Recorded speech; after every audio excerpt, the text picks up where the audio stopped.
That cheap flight you just found may be the most expensive button you click all year. Because in 2026, the ticket price is no longer the real price.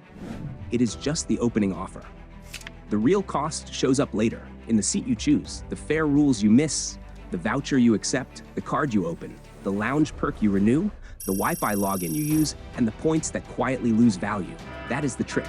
Most airline traps do not look like traps. They look helpful. But if you click too fast, that little moment of convenience can cost you more than the ticket itself. So today, we're breaking down the 2026 airline traps travelers are walking into and how to avoid them before they drain your wallet. The first trap begins before you even reach the airport. It starts the second you sort your flight search from lowest price to highest. That cheap fare at the top of the page looks like a win. Same route, same plane, same destination. Why pay more, right? But that cheap base fare can be a Trojan horse. Basic economy is no longer just a cheaper seat. In 2026, it has become one of the easiest ways for airlines to make you feel like you saved money up front, then take away the things that used to come with flying. You may lose seat flexibility. You may board last. You may get fewer options if your plans change. And on some major airlines, you may also lose the miles and loyalty points that used to make cheap flights feel worth it. On December 17th, 2025, American Airlines followed suit, giving you a big fat zero for both miles and loyalty points. On April 2nd, 2026, United Airlines joined the club, completely blocking regular members from earning miles on these cheap seats. The message is clear. The cheapest fare is no longer just cheaper. It may also be stripped of the rewards that made loyalty worth something. And that matters because airlines do not just want your ticket money anymore. They want your loyalty, your card spending, your future bookings, and your habit of staying inside their system. So before you click the lowest fare, do the math. If the difference between basic economy and main cabin is only $30, $40, or $50, ask yourself what you are really giving up. Are you losing miles? Are you losing flexibility? Are you losing seat choice? Are you making the next problem harder to fix? Sometimes basic economy is still worth it, especially for a short flight where you do not care about points, seat choice, or changes. But if you are chasing status, saving miles for a future trip, traveling with family, or flying during a busy season, that cheap ticket can quietly become the most expensive option on the screen. And this is where the next trap appears, the airline credit card.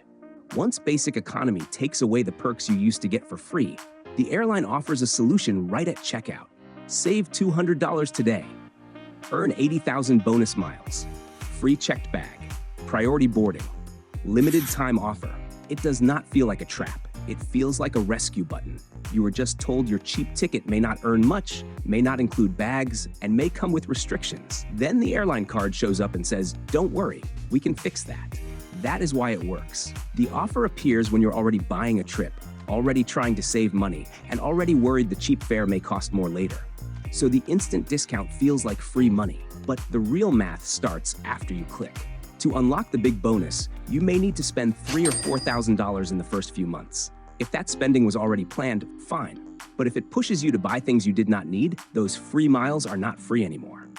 Then comes the annual fee. Maybe the first year feels painless. Maybe the bonus looks bigger than the cost. But by month 13, the fee shows up again. And now you ask yourself, should I keep paying for this, just in case I need the perks?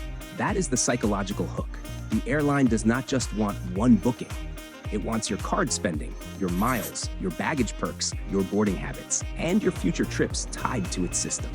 Now, to be fair, these cards are not always bad. If you fly the same airline often, check bags, and actually use the perks, the card can make sense. A free checked bag alone can sometimes cover the fee. But if you are opening it only because a checkout pop-up made the discount feel urgent, slow down. Before you apply, ask 3 questions. Will I hit the minimum spend without buying extra stuff? Will I use the benefits enough to beat the annual fee? Am I okay being tied deeper to one airline's points system?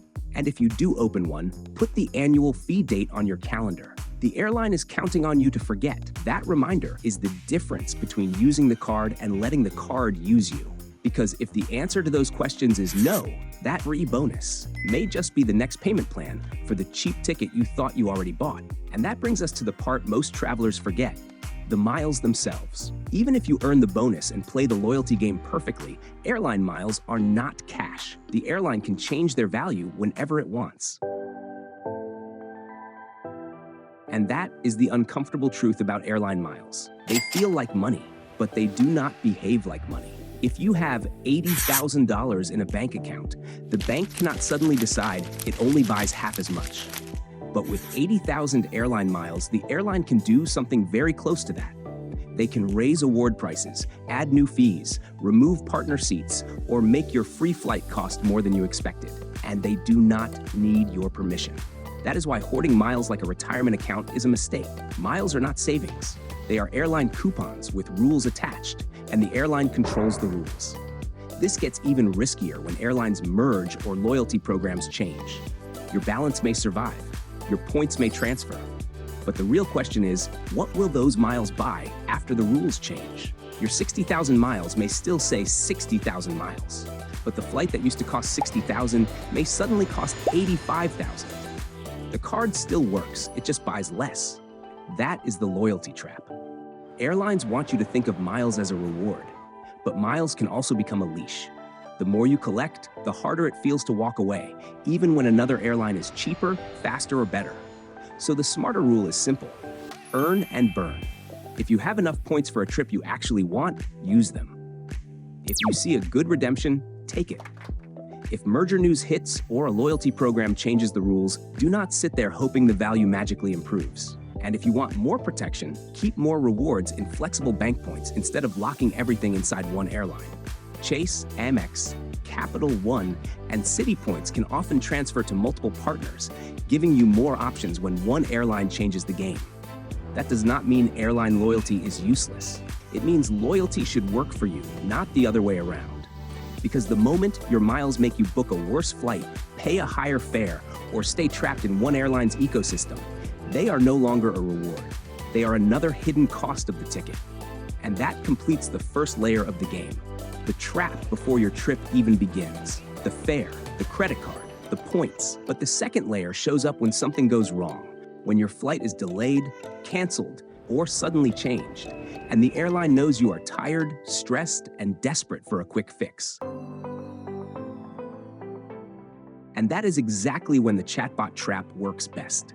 When your flight gets canceled, you are tired, stressed, maybe stuck at the airport, and all you want is one button that makes the problem go away. That is when the airline app becomes dangerous. Instead of showing every option equally, cash refund, rebooking, or voucher, the app may push the option that helps the airline most: a travel credit, a voucher with a little bonus, a rebooking button that looks automatic, a big bright accept button.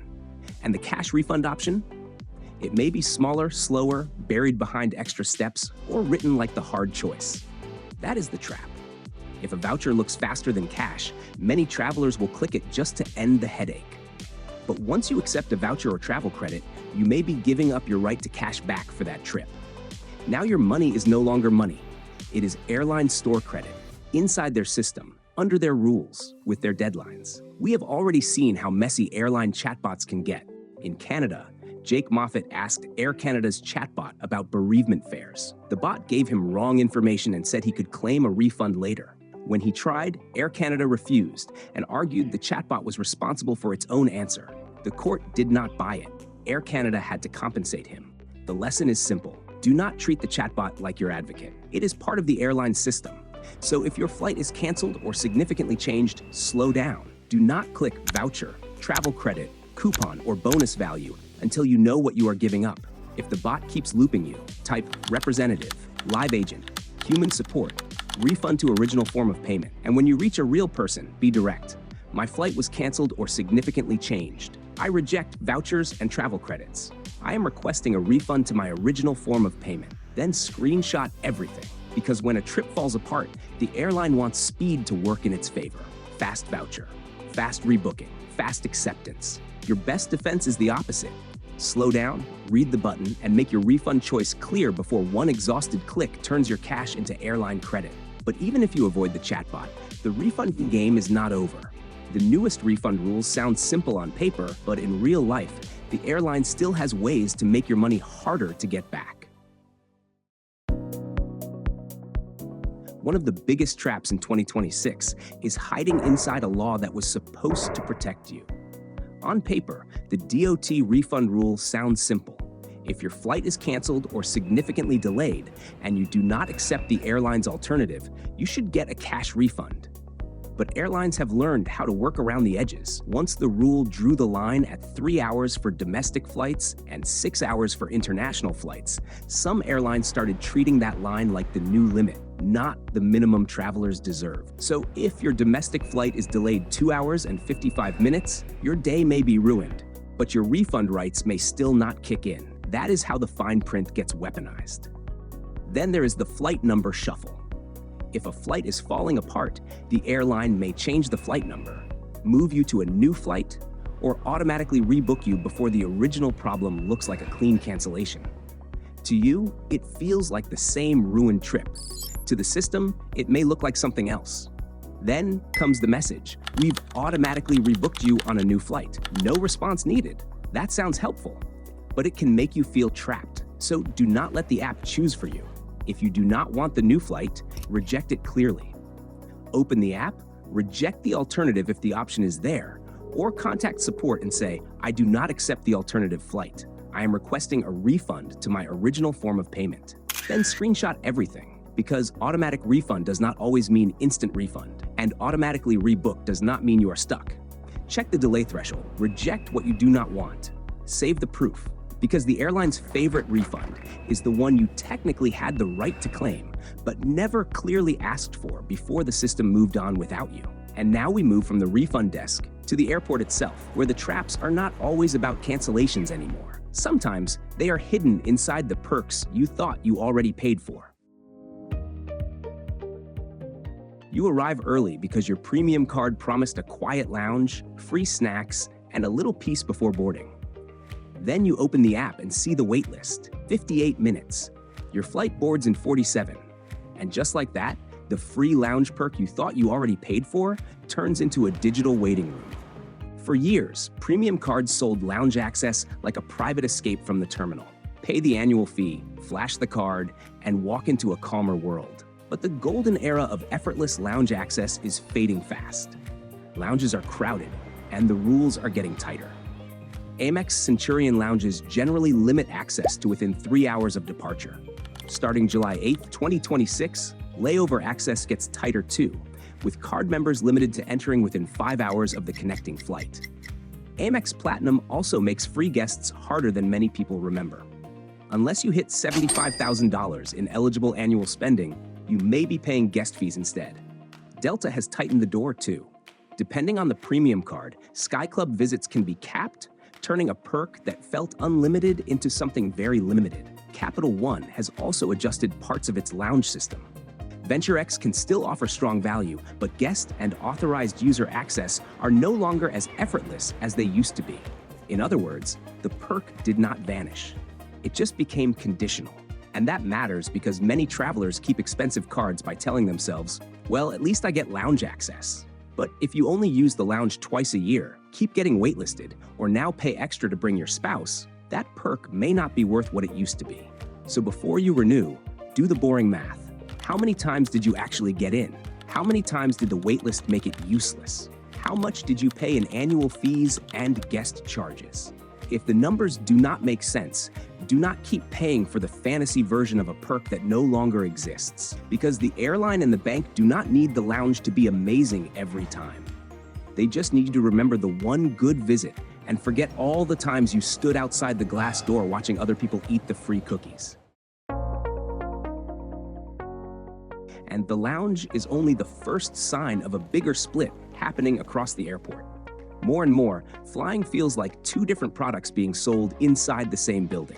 One version has lounges, priority lanes, wider seats, early boarding, and a little more room to breathe. The other version has tighter seats, later boarding, fewer included perks, and more fees for things that used to feel basic. Economists might call this a K-shaped divide. Travelers just call it obvious. Airlines are chasing premium passengers because that is where the money is. Premium cabins, extra legroom rows, priority boarding, and better seats all bring in more revenue than a plain economy ticket, and you can see the shift everywhere. Even Southwest, the airline famous for open seating, has moved toward assigned seats and premium-style rows. That is not just a policy change. It is a signal. The old idea of everyone just gets on the plane is fading.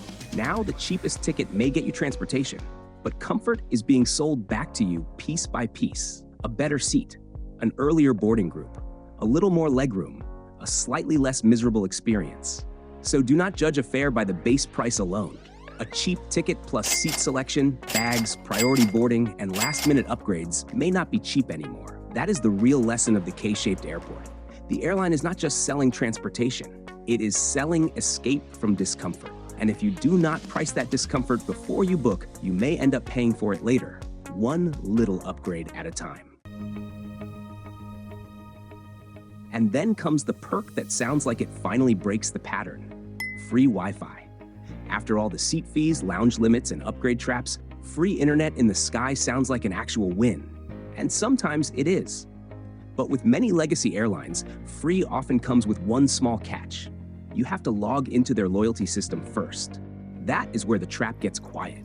The airline is not just giving you the internet, it is pulling you deeper into its account ecosystem: your email, your loyalty number, your flight habits, your future offers. Suddenly, free Wi-Fi is not just a passenger perk. It is a data doorway. That does not mean you should never use it. It means you should understand the trade. Free Wi-Fi can be useful, but it is not charity. Sometimes the price is not money. Sometimes the price is your data, your attention, and one more reason to stay loyal to an airline that may not be giving you the best deal. So that is the new airline game. The ticket is not the real price. It is just the first button. The real cost shows up later in the fare you choose, the card you open, the miles you save, the voucher you accept, the lounge you renew, and the free perk you log into. These traps do not work because travelers are careless. They work because travelers are rushed. And that is the one habit airlines quietly profit from: the exhausted click. So the next time you fly, slow down before you click. Compare the real cost, not just the base fare. Use your miles before they lose value. Reject what you do not want clearly. And never assume free means there is no price, because airlines are no longer just selling transportation. They are selling convenience, urgency, comfort, loyalty, and confusion, one small decision at a time. So now I want to hear from you. What is one airline trap you have fallen for? Or one trick you use to avoid getting squeezed? Drop it in the comments. Your story might save someone else money on their next trip. And if this helps you see the real price behind the ticket, hit subscribe, give it a like, and share it with someone booking a flight this year. Travel smart, slow down before you click, and I'll see you in the next one.